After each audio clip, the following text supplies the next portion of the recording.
On September 16, the news of Robert Redford's passing left the entire world in shock and sorrow. In the final weeks of his life, he began to open his heart to his wife, Sibylle Szaggars, the woman who had stood by his side for 3 decades. But Redford did not speak about a will or his massive fortune. Instead, he confided his most intimate wishes for his family, for his firstborn son, who had passed away too soon, and for a peaceful world he had always dreamed of. What made a film? Throughout a career spanning more than half a century, Robert Redford carved his name into Hollywood history with a series of iconic roles: the sly gambler in The Sting, the charming outlaw in Butch Cassidy and the Sundance Kid, and the romantic man in Out of Africa. He was not only an A-list actor, but also an Oscar-winning director and the founder of the Sundance Film Festival, which became a launching pad for countless generations of young talent. Yet, behind the dazzling lights was a completely different Redford.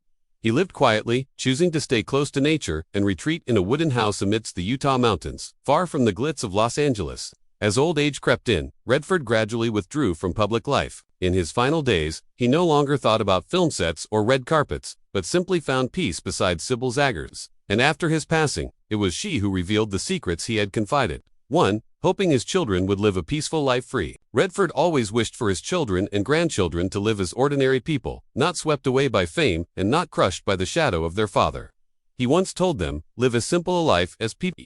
In Redford's heart, he held a longing, the whole family going camping together, sitting around the fireplace, listening to the crackling wood in the Utah forests. That is why Redford created a safe haven for his children and grandchildren to grow up, surrounded by nature, untouched by paparazzi. Perhaps it was because of this that Redford never stopped yearning for life. For amid the losses, he still held another silent wish. Music too, passing away quietly without appearing in the press. "I don't need to be remembered for any scandals," Redford gently told his wife and children. "I only hope that if someday people mention me, it will be for the films, the forests, and the values I've tried to nurture all my life." In an earlier conversation, Redford had made it clear that he only wanted to be remembered for the work, for the craft and spiritual legacy, not for fame or hollow awards. To him, all that glitter was just the outer shell of an artist. Redford's final wish was to leave this world gently without ever appearing in the headlines of tabloid newspapers. And indeed, when this legend passed away, the public learned almost nothing beyond the fact that his family read the desire to live longer and continue working. Redford never considered age an excuse to stop. Even past the age of 80, he regularly appeared before the camera, continued directing films, and still devoted time to nature and family. To him, the concept of retirement was almost meaningless. He once shared, "Retirement means stopping or giving something up. But why stop when life is still ahead of you and you still have the strength to live it fully?" Redford's simple yet powerful wish was to live a long life so he could continue doing what he loved, telling stories through film and spending time with those he cherished. For him, work was life, and as long as he could, he wanted to keep for an unending grief for his firstborn son. The greatest pain of Robert Redford's life lay within his own home. His firstborn son had died just a few months after birth due to sudden infant death syndrome. SIDS, he once confided to his wife that he often wondered if the boy had lived. What would he be like? Would he walk, smile, or look like me or you? Every time he watched his other children grow, Redford's heart would ache, wishing he could have seen his first child grow up. That was why he constantly reminded his children, "Cherish every moment of being alive, because not everyone is lucky enough to grow up." And when speaking of his artistic journey, Redford often mentioned a very special place, the home he had carefully built. Music 5. Protecting Sundance as the eternal home of independent cinema. Redford often referred to Sundance as his spiritual child. He never saw it as his personal possession, but as a common home. "Sundance is not mine. It belongs to the young artists." What he feared most was the day Sundance would be consumed by commercialism, when box office numbers would overshadow creativity. Redford hoped that future generations would continue to protect Sundance's soul, a fertile ground for daring films, stories that challenged conventions, and young artists bold enough to dream and take risks. To him, Sundance had to remain a place where cinema was made from the heart, not merely for profit. And in preserving Sundance, Redford became even more troubled by what legacy he would leave behind. 6. Not allowing his legacy to become an auction item. According to his wife, Redford never saw his legacy as money. He viewed each painting, diary, entry, or collection as the very breath of a person's life. He hoped they would remain as living mementos in his Utah log cabin rather than being turned into luxury goods on an auction floor. For Redford, their true value lay in the stories, the memories, and the love he instilled in them, so his children and grandchildren could continue to feel and cherish them instead of treating them as assets to be spent. When he spoke of his legacy, his eyes would light up because beyond all personal mementos, Redford also held a great aspiration. 7. The dream of a beautiful nature and wildlife preservation. Robert Redford purchased more than 10,800 acres of land around Sundance to protect forests and mountains.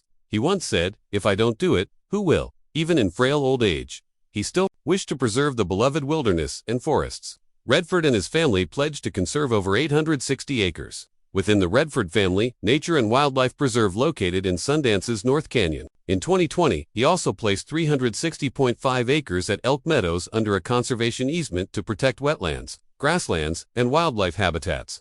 At Sundance Mountain Resort, he established a principle of limited development. Develop less, preserve more. This became the guiding rule that allowed the land to remain intact with nature despite commercial pressures. Yet even then, when he spoke of nature, Redford often mentioned something seemingly unrelated: people. And after his passing, it was aid empowering Indigenous artists. According to his wife, Robert Redford was very close to Native American communities. He not only collected their art, but also supported young directors and artists.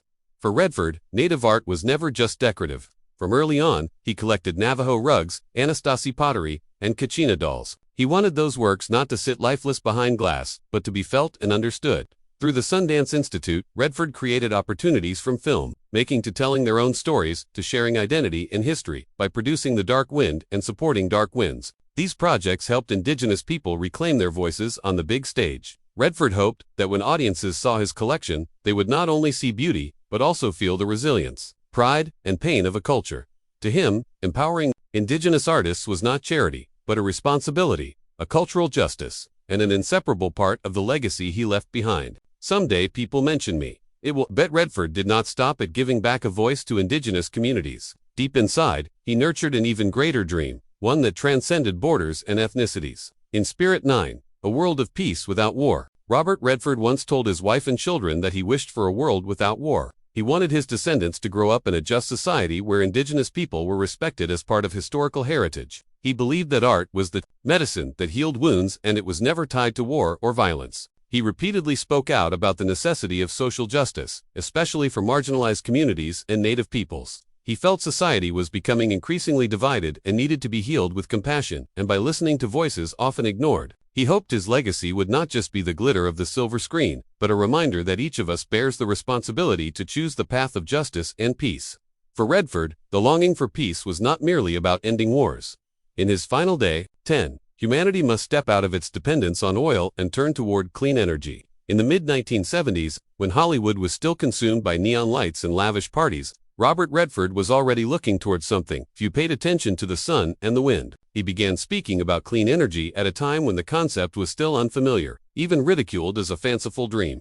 In an article, many years later in the Huffington Post, Redford admitted that he was too early with solar energy because, at that time, policy wasn't ready and the public considered it pure fantasy. But Redford did not give up. He used cinema itself, his most powerful language, to sow the seeds of change. In 1975, he collaborated with legendary designer Saul Bass to produce the Solar Film, a short film introducing solar energy. Redford continued to dedicate his voice and wealth to investing in renewable energy. He joined environmental campaigns, working with organizations like the NRDC to block coal plants from being built in the butt, even while fighting for clean energy and the environment. Redford never forgot another battlefield to which he had been tied his whole life. Hollywood could be more forgiving of artists allowing the